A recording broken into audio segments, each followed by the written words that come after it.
How's it going, everybody? It's me, Shane. I'm back with another Dragon Ball DAIMA episode review. It's episode 2 entitled Glorio. Before I go any further, please hit that like button, subscribe, and hit the notifications bell so you'll be notified of more reviews like this one. And if you want to support me even further, my Patreon link is in the description below. So, babies. They're babies. That's right. Dragon Ball babies. Where your dreams do come true. We get tons of lore. Remember last week we had a new short a-hole that's just like, they're gonna take my throne, even though none of them really give a shit. You're being played by Dr. A. I'm just but we get some lore here. Get a lot of lore. Well, not a lot of lore, but a bit of lore. So make sure I got all my notes lined up here for you people, because we're gonna get right into it. So apparently Shenron only gives 3 wishes to people that have already made wishes before. He's like, that's a courtesy to repeat people. So essentially, I think Shenron just gives the Z Fighters re-wishes, because no one else, most people don't know about them. If they do, they have a hard time finding them. And even if they did start looking, Bulma will probably already get them already. We see how trivial it is to grab the Dragon Balls in Super, which I'm glad we kind of broke away from that lore that GT had. If you use them for too many good wishes, oh boy. Which always just seemed like a cop out to be like, I'm tired of making Dragon Ball stuff. Please, can we just get rid of it? No, you can't. No, you can't. We're going to keep Dragon Ball going forever. So, only 3 wishes for repeat users. 1 wish for new people, much to the chagrin of Gomah. Apparently you cannot teleport to Demon Realm. And while the crew are in little forms, which obviously you couldn't teleport because they had used a whole ship sequence here. Because was it Supreme Kai eventually says, yeah, you can't teleport there. Which also just made me realize something I didn't put in my notes, but I was thinking about. Goku doesn't use instant transmission here. Like, he literally flies a lot, which is an issue for him because in his short form, he's not used to the equilibrium or the balance of that smaller body. So he's like, I can't fly right. Sure, that's a little tiny subplot thing, I guess, right there. The crew are in smaller forms, right? But they still have their personalities. So it's not like, oh man, I wish you were 10. Then they act like they're 10. No, they're just in first grader bodies, which is kind of funny when you think about it. Because if dude was trying to he wasn't really smart with how the Dragon Balls work. Granted, because the Dragon Balls in the Demon Realm, made by Neva, had never been used before. No one has ever made a wish. And I think I mentioned it before. What was the point of making the balls then? But maybe they'll get to that later. Right. But they still have their minds. Piccolo knows who Neva was. He's like, yeah, legendary. He's one Namekian that didn't leave the Demon Realm. The Kai tells us that they guess it was his younger brother. I believe I spoiled that already. And Popo's a good information relayer, because when the crew gets there, crew being Kibito, Supreme Kai, Goku, Piccolo, when they first get there, he's explaining what happens in really good detail. Like, yeah, one of the names was this, and one guy's name was that, and the other guy was short and evil, and they came on the thing, and then they gone. And they took Dende. They kidnapped Dende, by the way. Yes, that is the hook here. The reason for the crew to even go back. Not just because you think about, they can just make another wish to be not young again. They might have to wait a year, but they had to make another wish, or they can get their buddies on Namek to make that wish. No, my friends. No, that's not going to happen. That's not good enough here. No, they had to kidnap Dende and abused little toddler Mr. Popo, who has horns. He really is a not Malaysian deity, but like a Southeast Asian deity with those little Popo Oni horns. And all this just says to me is everyone from Demon Realm just, and I'm 5 minutes into this, everyone from Demon Realm just an asshole? Like, it's it's given we're just a-holes for no reason. Readily kidnapping, well, now baby Dende, who looks like he was trying to fight back a little bit, but he's asleep on the ship. He's little baby Dende, which, how old is Dende now? He's not even really all that old, is he? Although he's always short, so I guess you can't tell. Which, more short jokes with Krillin, because Krillin mentions he's the one that said, yeah, we all have our personalities, we're just small. And everyone's like, you've always been small. He's like, yeah, I know that, but you have the best wife there, so don't worry about it, Krillin. Apparently Trunks and Goten can understand each other and still talk to each other, and they're super adorable. All right then, but we don't see them again. Which, hold on, did I put that in my notes? Yeah, no, we just, after this, we don't see them anymore. Ox King is little. He's not that. He's small. And first grade Master Roshi, Muten Roshi, Kame Sennin. Dude looks like Krillin. Just no 6 incense dots. Literally looks like Krillin with sunglasses on and his outfit. I'm kind of surprised. I didn't think he would be bald. Which then begs the question, not trying to be mean to the late great Toriyama, but Toritama, you could Toritaro, you could have done this too. How come there wasn't more, I don't know, sage training for Krillin? I get that he was happy with his wife and his kid, and somewhere in there, 18's just like, that's not the man I married, right? Could have did a little bit more with Krillin, made him go down that path, learn some more secrets, the containment wave, Super Max Kamehameha wave. I don't know. I'm just saying it's kind of cool that Roshi and Krillin essentially look exactly the same, which kind of gives you a hint at how Roshi started out when he was younger. One cool thing to make note of, Goku was focused on getting back Dende. Like later on, he says, yeah, we're going to get back Dende and then make sure we're all not small again. Spoiler for my review on 3. But he's super focused on getting, because he's like, they're going to kill him. We need to go get him. Which the Supreme Kai says, well, if they were going to do that, they would have did that here. It seems like they have other plans for him, right? But yeah, they're all, the Kai, realizing they got to get there, has Kibito go get his ship from the Kai's planet. Last time we were there, from the Boo battle. Things gotten beat up because of the battle with, Goku, Vegeta fighting Kid Boo. Can't turn it on. Goku says, Bulma's a genius. She'll fix it. And fix it, she is going to try. She tells him, I need a garage, I need parts, and I need help with robots. Kibito, you're going to take me so I can get all these capsules. Kibito is the gopher for this. Goku still can't fly properly, but he's still training. We get a funny joke where Piccolo also can't fly properly, and he hits his head on a tree.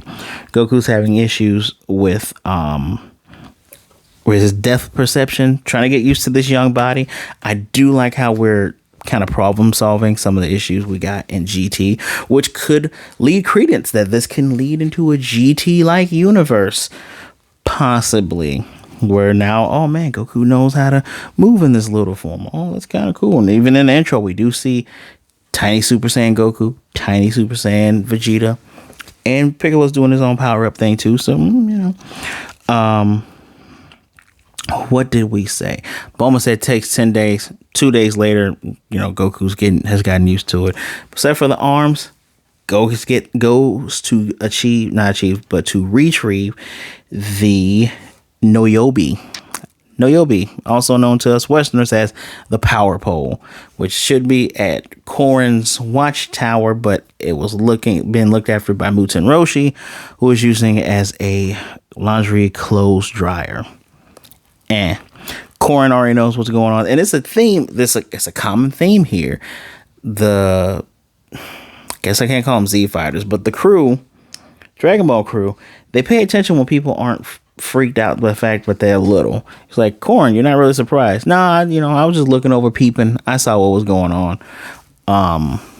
When Glorio shows up, Supreme Kai's like, you're not really surprised. Yeah, no, the person who sent me, we watched the whole thing. We saw you beat Boo.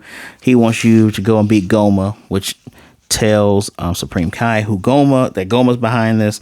And of course, we're told that he is a powerful magician. Majin has great magic, is also very cunning, blah blah blah blah. Typical Dragon Ball villain stuff. Let me see if I'm missing anything else. Pay attention. Goku gets the power pole. Third Demon King gets him. They're gonna leave. Bulma is indeed a genius because she asks him, can she look over his spaceship? Which he says, no, it's a plane. It's just a plane that just happened to fly through space this time. Okay, touche. Didn't say aeroplane, did say plane, so touche. Bulma's just able to just look around at it and go, yeah, no, I understand how these things work better. I can finish this ship way faster now. All right, Bulma, good stuff. Only 3 on there per people because Vegeta wanted to get on 2. They can only fit 3 on there, which kind of fits in with the other ship that Gomah showed up. There was only 3 of them. Vegeta's just gonna have to catch up with them, right? Which from the intros we can tell he's gonna catch up with them later. Is there anything else I want to say before I yell about this? Oh yeah, we finally get an answer to why Piccolo, the first Piccolo, it's called Demon King Piccolo. So Vegeta with the real questions while he calls Goku obnoxious because he's just flying around being Goku. He asks, does everyone with pointy ears come from the demon realm? Because that's actually a good question. Why does most people we see with pointy ears, they seem kind of different? Your Namekians, the Kais, everybody else. And Supreme Kai says, we assume most people are, but not all of them are. Long ago, many people who were from the demon realms. By the way, there's 3 worlds in the demon realm. There's 3 of them. Long ago, some people wanted to seek freedom. A lot of them went to other planets to rule other planets. And travel was becoming a thing. And many Majins, left from the demon realm. I don't know if Majins are what all of them are called or if it's just some of them are called Majins. But Majins. And eventually, so many were leaving that travel started to become, what's the word I'm looking for? Prohibited, which is why you see the guys with the giant fish and the PIN number. They had to use the PIN number to get through and go visit other places because you're not allowed to leave. That is the rule. I don't know who made up this rule or if the rule is just enforced because you have a giant fish thing that you can only travel through. I don't know. If you can't really destroy it, because if you destroy it, how can you go through to other places, right? The Namekians were there. Piccolo even says, the Namekians apparently had a very nice place there in the demon realm. Why did they leave? The Namekians do not like to be ruled. Makes a lot of sense, but also makes further sense on why Piccolo was called Demon King Piccolo. Makes sense on why he had these strong abilities. The Namekians are not just aliens; they are from a whole totally different realm. That's not universe, a different realm in total. Which would also explain why there are different Namekians across the universes. The Namekians in 6, the Namekians in 7. I don't know if there's Namekians other places. Maybe those are the 2 universes they split to. There could be more, but that is quite interesting. And now I can say a couple issues. Issue number 1 that I've noticed while watching the outro. Why don't Goku and Vegeta have tails? When they were, at their first grade level, they had tails. I'm just saying, if you're reverting someone's body back to the beginning, they should have tails. Trunks didn't start with one. I would have imagined Goten would have started with one. We never saw him as a baby, but we saw him when he was like 3. He didn't have a tail. And it's back to forgetting, oh yeah, Saiyans actually have tails. Did we forget when Broly had tail? No, they mentioned that Broly and Super had to get his tail cut off. We also answered the question, where's Baby Trunks? There's a babysitter. It's probably Chi-Chi. Chi-Chi is probably watching the children.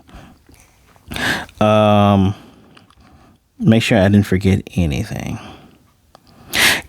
Yeah, this Goku here, I mentioned earlier that he's focused on getting Dende.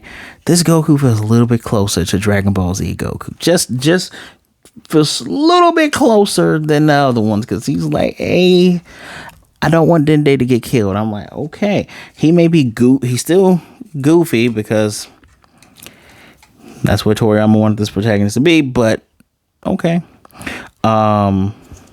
Glorio wasn't surprised that they were little because he was sent by the Demon King. I mentioned that earlier. Now, I'm making sure I got all my, because they're babies. Okay. I'll make note of a couple things from the ending. Vegeta's flying like Superman. That was funny. There's some type of feathers at the end of it, so maybe that's a hint. And now, for my biggest gripe of all, where is Gohan? Where's Gohan? That's okay, everybody. I promise I won't say it for every episode until I see more characters, or unless we go back to Earth. Where is Gohan? Literally. Again, Gohan helped beat them, right? I want to know if him, Tien, and Videl didn't get hit with that beam because they weren't in the same proximity, or were they not hit with the wish because they weren't in the same proximity? Granted, Dende and Popo were on the lookout away from them. I don't know. Also, Kid, Hercule, Q-Kid. Anybody else look nice when they're tiny? Cute when they're tiny. Krillin looks the same. Fat Boo just got small. I mean, couldn't he just inflate himself? I don't know. But yeah, there's no Gohan. Episode's not bad. It's 4 out of 5. Again, this was not packed with nostalgia bait. You know, it wasn't packed with the Super Saiyan 3 or the Vegeta explosion or the Gohan stuff in the flashbacks. This was solid. You gave us some information. You showed us some things. We learned some things. We changed some lores like we did in before. This was fine. 4 out of 5. Pretty. I enjoyed myself, which is funny enough. I don't know, man. I don't know. As I'm talking this out, which I don't know if this should be a 4 or if this should be like a 3.5. It's. I don't know. It's above average within Dragon Ball, because I am so used to Dragon Ball not having a single ounce of lore. Yeah, I went there. It's like in my top 10. It's in my top 10 of my favorite animes for sure. Dragon Ball Z, and this feels like almost like a return because I'm learning things about their world. Because we did, Namek. We learned stuff when it came to Namek. We learned more background when it came to the Cell Saga. I don't want to talk about the Boo Saga, but yeah. This I don't know. 4 out of 5. 4 out of 5 is what I give it. Let me know what you thought of it in the comment section down below, please. Do not forget to hit that like button. It helps me out a lot. Subscribe and hit the notification bell to be notified of more reviews like this one. And you want to help me even further, my Patreon link's in the description below, along with my social medias. Give me a follow, say hi. Guys, thanks once again. Please be good, be blessed, drink some water, be good to yourselves, be good to others. Either way it goes, don't be a jerk, and make sure you stay safe out there, all right? And remember, there are people out there that care about you. Reach out to someone. There are people that rather talk to you today than to miss you and mourn you tomorrow. I promise you that. All right? Wow. I'm just kind of surprised. It's a stark contrast on how I felt with the first episode, where I was kind of worried, but I'm along for the ride. Let's go. I didn't ask for Super. I didn't ask for this. Let's see where this takes us. All right, y'all. I'll see y'all next time.